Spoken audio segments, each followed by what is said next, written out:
Back to Swathi's lifestyle Kannada YouTube ಚಾನಲ್ಗೆ. ಎಲ್ಲರೂ ಹೇಗಿದ್ದೀರಾ? ನಾನು ಕೂಡ ಚೆನ್ನಾಗಿದ್ದೀನಿ ಅಂತಂದ್ಬಿಟ್ಟು ಇವತ್ತಿನ ಇಂಟ್ರೆಸ್ಟಿಂಗ್ ವಿಡಿಯೋನ ಸ್ಟಾರ್ಟ್ ಮಾಡ್ತಾ ಇದ್ದೀನಿ. ಸೊ ತುಂಬ ದಿನದಿಂದ ಹೇಳ್ತಿದ್ದೆ, ಬ್ಲೌಸ್ನ ಸ್ಟಿಚಿಂಗ್ ಕೊಡಬೇಕು, ಹೋಗೋಣ ಫ್ರೀ ಮಾಡ್ಕೊ ಅಂತಂದ್ಬಿಟ್ಟು ಅಂತ ಹೇಳಿದ್ದೆ. ಅದಕ್ಕೆ ಕೊಟ್ಬಿಟ್ಟು ಬರೋಣ, ಆಮೇಲೆ ಆಚೆ ಕಡೆ ಏನಾದರೂ ತಿನ್ಕೊಂಡು ಬರೋಣ ಅಂತ ಹೇಳಿದ್ರು. ಸರಿ ಆಯಿತು ಅಂತಂದ್ಬಿಟ್ಟು ರೆಡಿಯಾಗಿ ವೆಯ್ಟ್ ಮಾಡ್ತಾಯಿದ್ದೀನಿ ನಾನಿಲ್ಲಿ ಹಸ್ಬೆಂಡ್ಗೆ. ಸೊ ನಾನು ಬ್ಲೌಸ್ ಸ್ಟಿಚಿಂಗ್ನ ಕೊಡಬೇಕಾಗಿತ್ತು, ಅಂದರೆ ಸೀರೆಗೆ ಫಾಲ್ಸು ಕುಚ್ಚು ಹಾಕಬೇಕು. ಮತ್ತು ಬ್ಲೌಸ್ ಡಿಸೈನ್ ಇನ್ನೂ ಕೊಟ್ಟಿಲ್ಲ, ಅದು ಕೊಟ್ಟಾದಮೇಲೆ ಕೊಡೋಣ ಅಂತಂದ್ಬಿಟ್ಟು ಅಲ್ಲೇ ಇಟ್ಟಿದ್ದೀನಿ. ಸೊ ನನಗೆ ಗೊತ್ತೇ ಇಲ್ಲ, ಸರ್ಪ್ರೈಸ್ ಅಂತ ಹೇಳಿ, ಸರ್ಪ್ರೈಸ್ ಅಂತಲೂ ಕೂಡ ಹೇಳಿಲ್ಲ. ಕರ್ಕೊಂಡೋದ್ರು, ಏನು ಸರ್ಪ್ರೈಸು ಏನು ಎತ್ತ ಅಂತ ಏನೂ ಹೇಳಿಲ್ಲ. ಬ್ಲೌಸ್ ಸ್ಟಿಚಿಂಗ್ ಕೊಟ್ವಿ, ಆಮೇಲೆ ಅಲ್ಲೊಂದು ಏನಾದರೂ ಸ್ನ್ಯಾಕ್ಸ್ನ ತಿನ್ಕೊಂಡ್ವಿ. ಆಮೇಲೆ ಶೋರೂಮ್ಗೆ ಕರ್ಕೊಂಡೋದ್ರು, ಲ್ಯಾಪ್ಟಾಪ್ ಶೋರೂಮ್ಗೆ. ವಿಡಿಯೋ ಎಲ್ಲೂ ಸ್ಕಿಪ್ ಮಾಡಿದೆ, ಇಂಟ್ರೆಸ್ಟಿಂಗ್ ಆಗಿರುತ್ತೆ ನೋಡಿ, ಎಲ್ಲೂ ಸ್ಕಿಪ್ ಮಾಡಬೇಡಿ. ನಾನು ಹಸ್ಬೆಂಡ್ ಅದು ಬ್ಲೌಸ್ ಸ್ಟಿಚಿಂಗೇ ಕೊಡ್ತಾ ಇರೋದಲ್ವ, ಇನ್ನೇಂತ ಕರ್ಕೊಂಡು ಹೋಗ್ತಾ ಇದ್ದಾರೆ ಅಂತಂದ್ಬಿಟ್ಟು ರೆಡಿಯಾಗಿ ಕೂತಿದ್ದೆ, ಮುಂದೆ ಕಾದಿದೆ. ಬಟ್ ಆದರೆ ಏನಾಯಿತು ಅಂತ ನನಗೇನು ಸರ್ಪ್ರೈಸು, ಏನು ಕೊಡಿಸ್ತಿದ್ದಾರೆ ಅಂತ ಏನೂ ಹೇಳಿಲ್ಲ. ನಾನು ಜಸ್ಟ್ ರೆಡಿಯಾಗಿದ್ದು ಬ್ಲೌಸ್ ಸ್ಟಿಚಿಂಗ್ ಏನೋ ಕೊಡೋಕ್ಕೆ ಹೋಗ್ತಾ ಇರೋದು ಅಂತ ಅಂದ್ಕೊಂಡೆ ಅಷ್ಟೇ. ರೆಡಿಯಾಗಿ ವೆಯ್ಟ್ ಮಾಡ್ತಿದ್ದೆ. ನಮ್ಮ ಹಸ್ಬೆಂಡ್ ಯಾವಾಗಲೂ ಅಷ್ಟೇ, ರೆಡಿಯಾಗಿ ಹಾಫ್ ಆನ್ ಅವರಲ್ಲಿ ಬರ್ತೀನಿ ಅಂದರೆ ಆಲ್ಮೋಸ್ಟ್ 1 ಅವರ್ ಆದರೂ ಮಾಡ್ತಾರೆ. ಸೊ ಅದಕ್ಕೆ ರೆಡಿಯಾಗಿ ವೆಯ್ಟ್ ಮಾಡ್ತಾಯಿದ್ದೀನಿ. ಬ್ಲೌಸ್ ಸ್ಟಿಚಿಂಗ್ ಎಲ್ಲ ಕೊಟ್ಬಿಟ್ಟು ಬಂದ್ವಿ. ಅದಾದಮೇಲೆ ಸ್ನ್ಯಾಕ್ಸ್ ಕೂಡ ತಿಂದ್ವಿ. ಅದಾದಮೇಲೆ ಲ್ಯಾಪ್ಟಾಪ್ ಶೋರೂಮ್ಗೆ ಕರ್ಕೊಂಡು ಬಂದರು. ಯಾಕೆ ಇಲ್ಲಿ ಕರ್ಕೊಂಡು ಬಂದಿದ್ದಾರೆ ಅಂತ ಗೊತ್ತಾಗಲಿಲ್ಲ. ಶಾಕ್ ಅದೇ, ಯಾಕೆ ಲ್ಯಾಪ್ಟಾಪ್ ಎಲ್ಲ ನೋಡೋದಕ್ಕೆ ಕರ್ಕೊಂಡು ಬಂದಿದ್ದಾರಲ್ಲ. ಮೋಸ್ಟ್ಲಿ ನಾನು ಲ್ಯಾಪ್ಟಾಪ್ ಕೊಡಿಸಿ ನನ್ನ ಬರ್ತ್ಡೇ ಗಿಫ್ಟ್ ಅಂತ ಹೇಳಿದ್ನಲ್ಲ, ಅದಕ್ಕೆ ಪ್ರೈಸ್ ಎಲ್ಲ ವಿಚಾರಿಸ್ಕೊಂಡು ಹೋಗೋದಕ್ಕೆ ಬಂದಿದ್ದಾರೇನೋ ಅಂತ ತಿಳ್ಕೊಂಡೆ.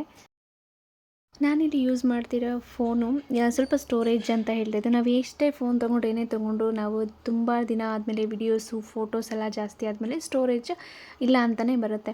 ಅದರಿಂದ ನಾನು ಸುಮ್ಮನೆ ಸ್ಟೋರೇಜ್ ಇಲ್ಲ, ಯೂಟ್ಯೂಬ್ ಬೇರೆ ಮಾಡ್ತಾಯಿದ್ದೀನಿ, ಈ ಥರ ಸ್ಟೋರೇಜ್ ಪ್ರಾಬ್ಲಮ್ ಅಂತ ಜಸ್ಟ್ ಹಸ್ಬೆಂಡ್ ಹತ್ರ ಹೇಳಿದ್ದೆ.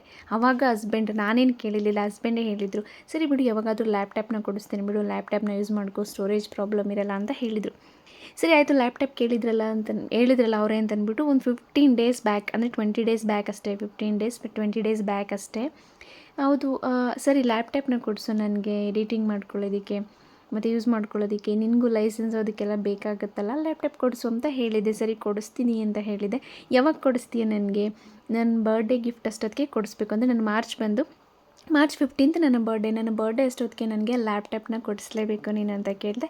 ಸರಿ ಆಯಿತು ಬಿಡು, ಬರ್ಡೇ ಗಿಫ್ಟ್ ತಾನೇ, ಬರ್ಡೇಗಿನ್ನ ತಾನೇ, ಇನ್ನೂ 2.5 months ಇದೆ, ತಲೆ ಕೆಡಿಸ್ಕೊಬೇಡ, ಅಷ್ಟೊತ್ತಿಗೆ ಕಂಪಲ್ಸರಿ ಕೊಡಿಸ್ತೀನಿ ಅಂತ ಹೇಳಿದ್ರು. ಸರಿ ಆಯಿತು ಬಿಡು ಅಂತಂದ್ಬಿಟ್ಟು ನನಗೆ ಕೇಳಿದ್ದೆ. ಬಟ್ ಆದರೆ ನನಗೆ ಇಷ್ಟು ಬೇಗ ಕರ್ಕೊಂಡೋಗ್ತಾರೆ ಅಂತ ಗೊತ್ತಿರಲಿಲ್ಲ. ನನಗೆ ತುಂಬ ಶಾಕ್ ಆದೆ. ಲ್ಯಾಪ್ಟಾಪ್ನ ನೋಡ್ತಾಯಿದ್ರು, ಲ್ಯಾಪ್ಟಾಪ್ನೆಲ್ಲ ನೋಡಿ ಆಲ್ರೆಡಿ ವಿಚಾರಿಸಿ ಬಂದಿದ್ದಾರೆ. ಲ್ಯಾಪ್ಟಾಪ್ ಏನು, ಎಷ್ಟಾಗುತ್ತೆ ಏನು ಅಂತ ವಿಚಾರಿಸಿ ಬಂದಿದ್ದಾರೆ. ನನಗೆ ಅವಾಗ ಕರ್ಕೊಂಡೋಗಿದ್ದಾರೆ, ನನಗೆ ಗೊತ್ತಿಲ್ಲ. ನಾನೇನಂತ ಅಂದ್ಕೊಂಡಿದ್ದೀನಿ ಅಂತಂದರೆ, ಲ್ಯಾಪ್ಟಾಪ್ನ ಎಷ್ಟು ಅಮೌಂಟ್ ಆಗುತ್ತೆ ಏನು ಅಂತ ಕೇಳ್ಕೊಂಡು ಹೋಗಿ ಆಮೇಲೆ ಅಮೌಂಟ್ ರೆಡಿ ಮಾಡಿಕೊಂಡು ನನ್ನ ಬರ್ಡೇ ಟೈಮ್ ಅಷ್ಟೊತ್ತಿಗೆ ಕೊಡಿಸ್ತಾರೇನೋ ಅಂತ ನಾನು ಎಕ್ಸ್ಪೆಕ್ಟ್ ಮಾಡ್ಕೊಂಡಿದ್ದೀನಿ. ಇನ್ನೂ ಮೊನ್ನೆ ತಾನೇ ಹೇಳಿದ್ದೀನಿ, ಈಗ ಸದ್ಯಕ್ಕೆ ಆಗಲ್ಲ ಅಂತ ಹೇಳಿದ್ರಲ್ಲ, ಏನು ಬಿಡು ಮಾರ್ಚ್ 15th ಅಲ್ವ ಇನ್ನೂ ಕೊಡಿಸೋದು, ಈಗ ಕೇಳ್ತಾ ಇದ್ದಾರಲ್ವ ಅಂತ ಅಂದ್ಬಿಟ್ಟು ನಾನು ಸುಮಾರಷ್ಟು ಲ್ಯಾಪ್ಟಾಪ್ಸ್ಗಳನ್ನ ನೋಡಿದೆ.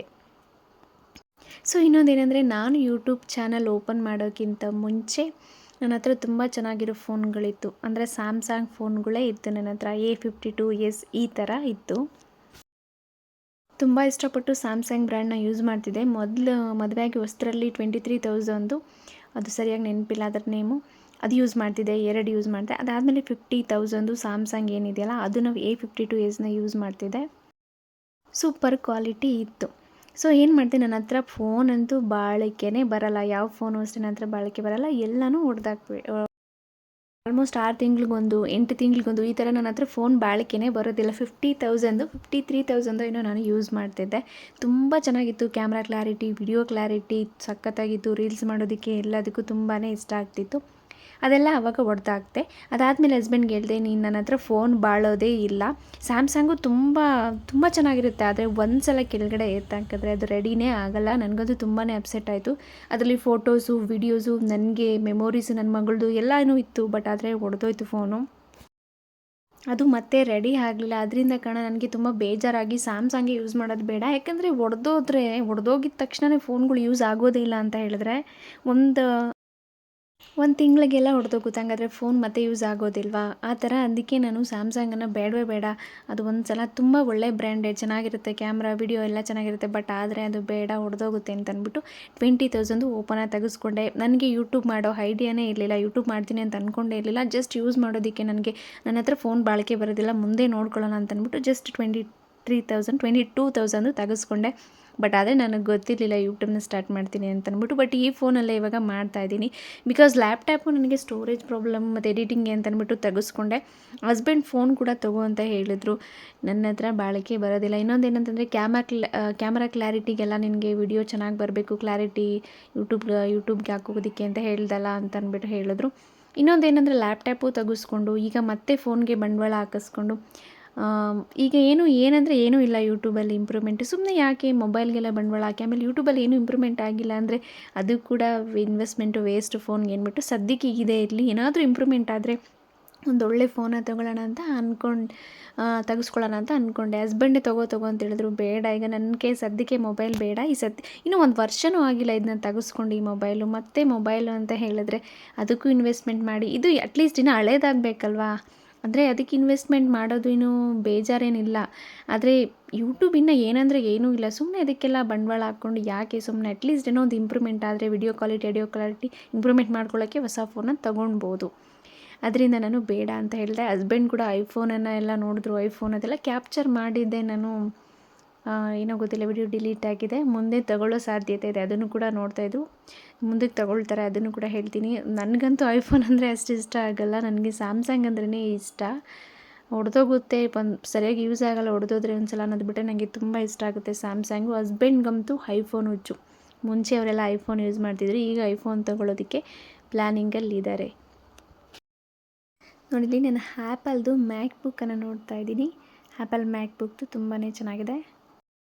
ಇದು ಮ್ಯಾಕ್ ಬುಕ್ ಥರ ಬರುತ್ತೆ, ಸೇಮ್ ಮ್ಯಾಕ್ ಬುಕ್ ಥರನೇ ಇರುತ್ತೆ ನೋಡಿ. ಇದು 1,04,900 ಅಂದರೆ 1,05,000 ಅಂದ್ಕೊಳ್ಳಿ ಹತ್ರ.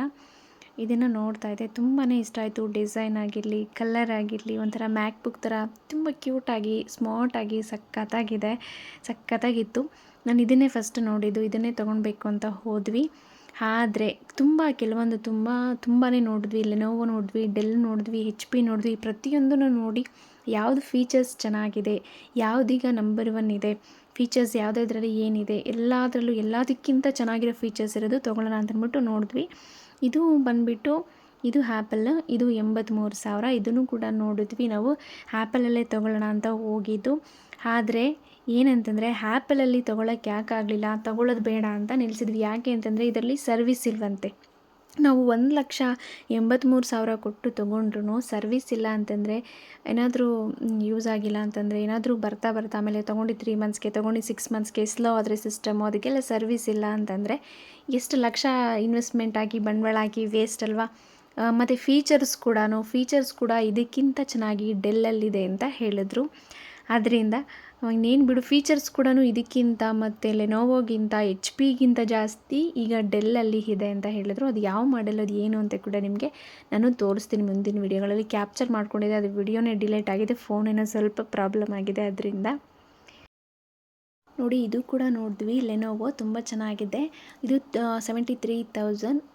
ಇದು ಕೂಡ ಲೆನೋವೋ ತುಂಬ ಚೆನ್ನಾಗಿದೆ. ಇದು ಏನಂತಂದರೆ ಸ್ಕ್ರೀನ್ ಟಚ್ ಥರ, ಸ್ಕ್ರೀನ್ ಮಿರರ್ಗಳು ನೋಡಿ, ಇಲ್ಲಿ ನಾನು ಟಚ್ ಮಾಡ್ತಿದ್ದೀನಿ, ಸ್ಕ್ರೀನ್ ಥರನೂ ಯೂಸ್ ಮಾಡ್ಬೋದು, ಇಲ್ಲ ನಾವು ಕೀಬೋರ್ಡಲ್ಲೂ ಕೂಡ ಯೂಸ್ ಮಾಡ್ಬೋದು. ತುಂಬಾ ಚೆನ್ನಾಗಿದೆ. 72,000. ಇದು ಕೂಡ ನೋಡಿದ್ವಿ. ಆದರೆ ಇದಕ್ಕಿಂತ ಫೀಚರ್ಸು ಡೆಲ್ಲಲ್ಲಿದೆ ಅಂತ ಹೇಳಿದ್ರು.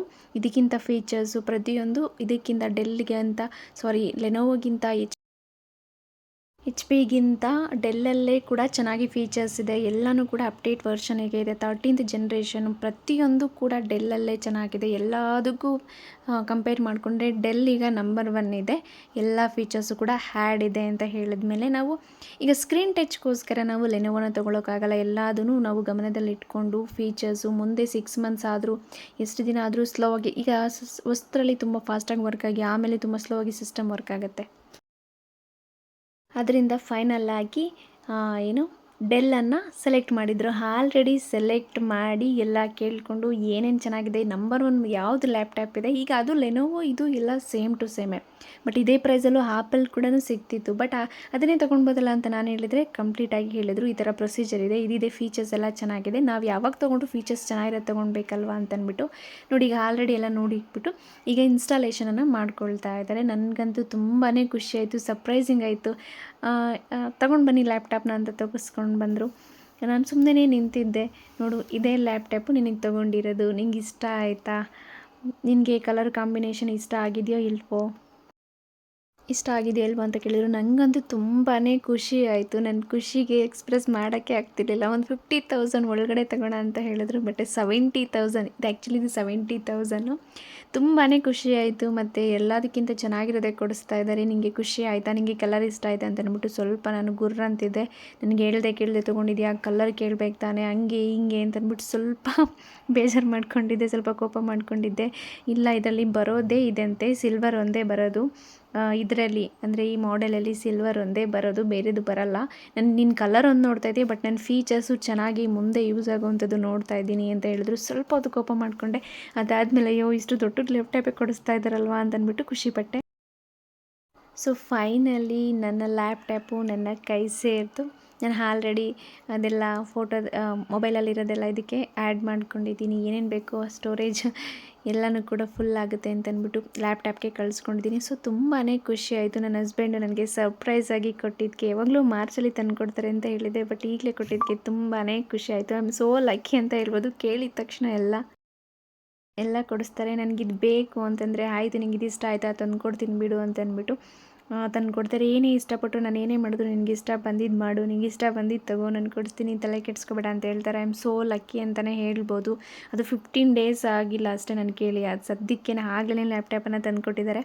ಇದು 17,000, ಆ್ಯಕ್ಚುಲಿ 70,000 68,000ಗೆ ಆಫರು, ಡಿಸ್ಕೌಂಟ್ ಅದು ಇದು ಏನೇನೋ ಹೋಗಿ ಆಲ್ರೆಡಿ 68,000ಗೆ ಬಿಲ್ಲನ್ನು ಕೊಟ್ಟಿದ್ರು. ಅದು ಕೂಡ ನಿಮಗೆ ನೆಕ್ಸ್ಟ್ ವೀಡಿಯೋದಲ್ಲಿ ತೋರಿಸ್ತೀನಿ. ಮತ್ತು ಇದಕ್ಕೆ ಕೀಬೋರ್ಡು, ಇದಕ್ಕೆ ವಯರ್ಲೆಸ್ ಕೀಬೋರ್ಡು ಮತ್ತು ವಯರ್ಲೆಸ್ ಮೌಸು. ಇದಕ್ಕೆ ಒಂದೇ ಒಂದು ವಯರ್ಲೆಸ್ ಅದನ್ನು ಕನೆಕ್ಟ್ ಮಾಡಿದ್ರೆ ಸಾಕು ಲ್ಯಾಪ್ಟಾಪ್ಗೆ.